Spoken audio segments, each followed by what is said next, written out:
Good morning, ladies and gentlemen. It is great to be together with you, and welcome to Daily Soulful Learning here at Congregation Beth Israel.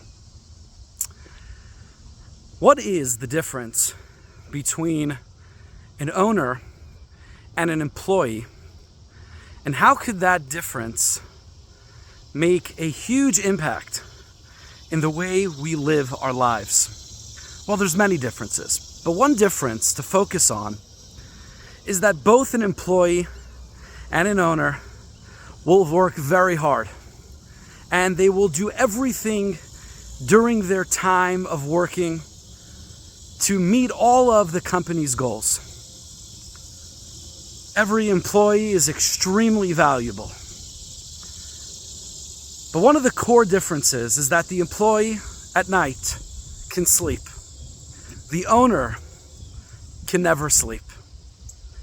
Because for the owner, until the job is done, he can't sleep.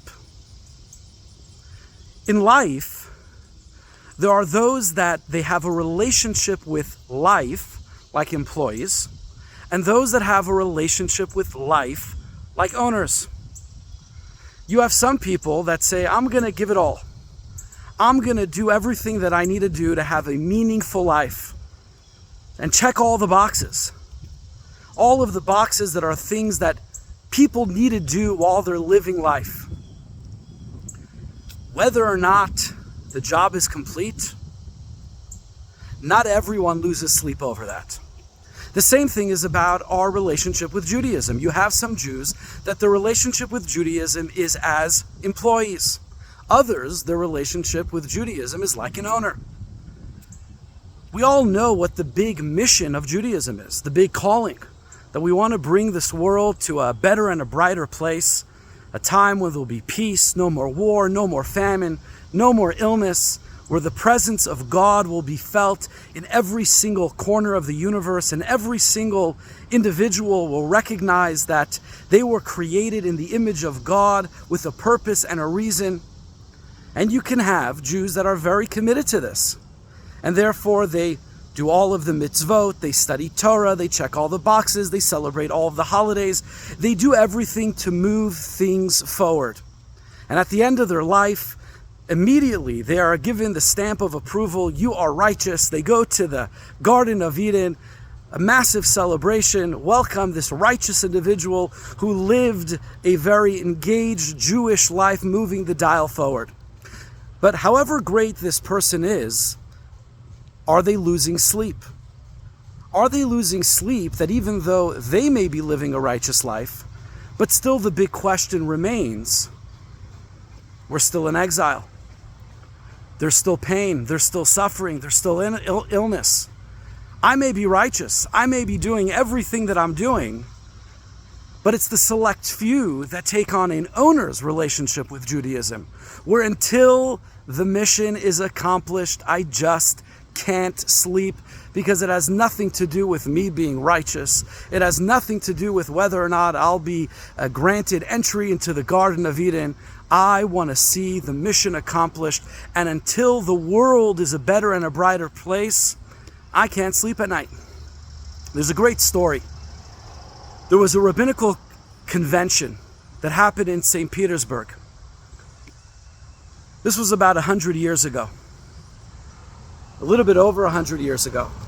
And at this convention, there was a massive, massive conversation about the fact that the former Soviet Union, that they really were putting pressure, that they wanted all of the Jewish schools to essentially become government schools. And the purpose of it was that they would dictate the Judaism that was taught in the schools. And of course, this was a massive uproar for the Jewish community, because if we don't have Jewish schools, if we don't have children going to the Jewish schools and in the Jewish schools learning about Judaism, the Torah, and the mitzvot, there's absolutely no Jewish future. And they were getting very nervous. The Jewish leadership was getting very, very nervous about what this would mean. At this conference, all of the rabbis spoke. And at the end of it, the fifth Chabad Rebbe, the Rebbe Rashab, gave his final remarks to close the convention. He gets up and he speaks from the heart with so much passion about how we all have to do everything that we need to preserve the future of the Jewish people. At the time in Russia, there was the second largest Jewish community after Poland living there. This decision was very significant, with major ramifications to the future of the Jewish people. He spoke with so much passion that at the end of his talk, he collapsed. He fainted. Immediately, everyone rushed to the scenes, bringing him back to life. And there was undercover Secret Service people there that heard him speak with so much passion that he was immediately put into house arrest.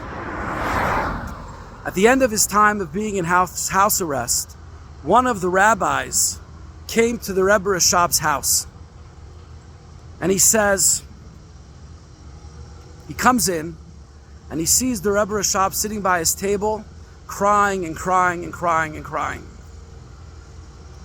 He looks at him and he says, "Why are you crying? You did everything that you could. Why are you crying?" And the Rebbe Rashab looked at him and said, "Because the mission wasn't accomplished." For the Rebbe Rashab, he wasn't looking to do a good job. For the Rebbe Rashab, he wanted to see the mission accomplished. We are right now in the middle of the 3 weeks, the 3 saddest weeks on the Jewish calendar. It's a time when we reflect that we as a nation have been put into what now is a 2,000-year